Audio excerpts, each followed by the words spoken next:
Salut, c'est Beau de la place du milieu. Bonne année, bonne santé 2021. Pourvu que cette année soit le signe de reprise d'activité dans tous les domaines. Parce que autant 2019, début 2020, on ne savait pas où donner de la tête. Et après, le reste de l'année, ça s'est résumé à... Allez, aujourd'hui, on bosse, hein. Oh mais il y a une nouvelle série Netflix! J'exagère, bien entendu. En 2020, il s'est passé plein de bonnes choses. Par exemple... Bon, on va parler de 2021, hein? Ok, ça marche.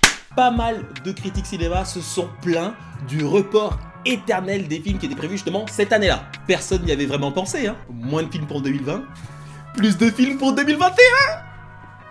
Yes! Vamos! Il est temps de parler des films que j'attends le plus justement pour cette année qui vient. Et bien entendu, ça va pas être facile, je vais pas vous les donner comme ça là. Je vais vous donner les synopsis et vous allez essayer de deviner de quel film il s'agit. Voilà, il y a 10 films, et si vous n'avez pas la moyenne, bah écoutez, il faut suivre un peu plus l'actualité du cinéma, c'est tout, bah voilà. Donc vous allez pouvoir voir mon ordre de préférence des films que j'attends le plus pour 2021. On commence. Le numéro 10. C'est une femme qui va devoir renouer avec son passé d'espionne et sa famille pour lutter contre un complot contre elle. Je suis réalisé par Kate Shortland. Je suis. Je vais vous donner un petit instant. Et je sais qu'il y en a qui l'ont. Black Widow, c'est exactement ça. Le numéro 9. C'est vrai qu'il n'y a pas encore de scénario là-dessus sur ce film-là. C'est la suite des aventures d'un journaliste qui s'est attaqué à un gros labo menant des expériences illégales jusqu'à en faire partie intégrante de manière involontaire. C'est un film qui sera réalisé par Andy Serkis. Je suis Venom 2, exactement. Avec Woody Harrelson également, toujours Tom Hardy, et je sais pas si Michelle Williams y sera. Dites-moi sur les commentaires si Michelle Williams y sera. Numéro 8.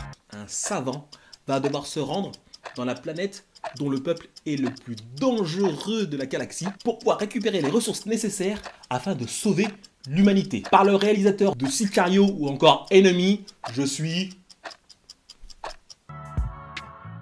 Le numéro 7, c'est un film français. Nous sommes à Paris en 2020 et il y a un trafic de produits chimiques qui confère à celui qui l'inhale des pouvoirs surnaturels. 2 lieutenants vont se charger de l'enquête pour pouvoir mettre fin à ce trafic. Ils seront rejoints par la suite par des vigilantes qui, eux, ont des super pouvoirs naturellement. C'est un film réalisé par Douglas Attal. Comment je suis devenu super-héros. Je suis vraiment curieux parce que c'est vrai que des films de super-héros français, il n'y en a pas tellement. Il y aura Super-héros malgré lui, réalisé par Philippe Lachaud. On va voir ce que ça va donner, mais oui, j'ai hâte de voir ce film. Ouais, Cocorico. Numéro 6. Très facile. Voilà, très facile. C'est un groupe d'anti-héros. Tout ce que je peux vous dire, c'est qu'ils se sont plantés en juillet 2016. Maintenant, ils essaient de se rattraper. Voilà. Mais bien entendu, bah oui, c'est ça. Suicide Squad. Suicide Squad, réalisé par James Gunn. Ou la vision d'un réalisateur des Gardiens de la Galaxie sur un produit DC Comics. On va voir ce que ça va donner. Super curieux de voir ce film. On arrive maintenant dans le top 5. L'histoire se passe dans les années 80 où un espion va devoir accomplir une mission dans le continent africain à l'aide d'une nouvelle recrue. Réalisé par Nicolas Bedos, j'ai nommé OSS 117, Alerte rouge en Afrique noire. C'est un film qui est attendu pour février 2021.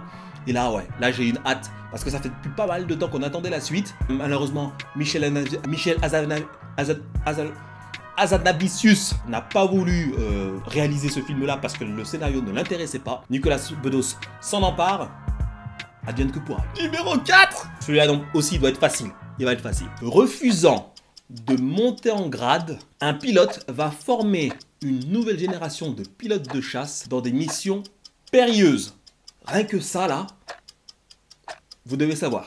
Il sortira le 17 novembre prochain.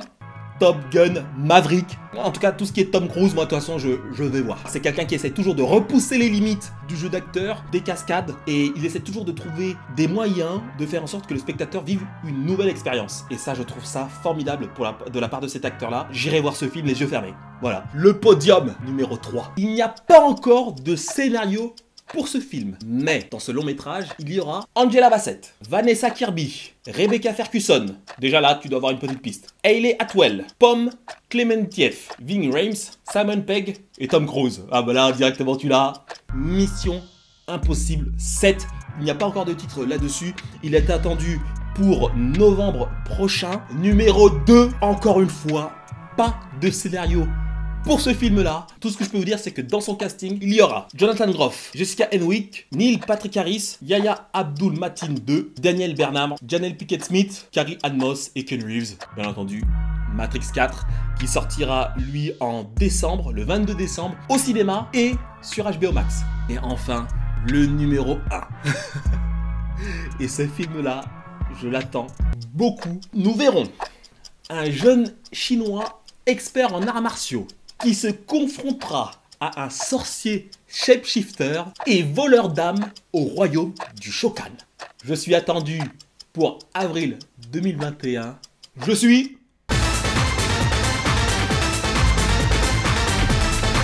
Eh ben bravo, si vous avez 10 sur 10, chapeau bas, franchement, il n'y a pas de problème, tout va bien.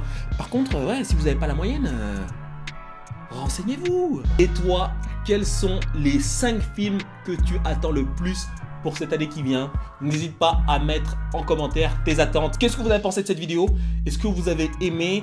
Qu'est-ce que vous voudriez changer sur ces vidéos? C'est des avis qui sont importants pour moi, donc n'hésitez pas à mettre tout ça en commentaire. Bien entendu, si la vidéo vous a plu, n'hésitez pas à mettre un pouce bleu. Nous sommes en 2021 et ça ne change pas non plus. La meilleure place au cinéma, n'oubliez pas, c'est la place du milieu.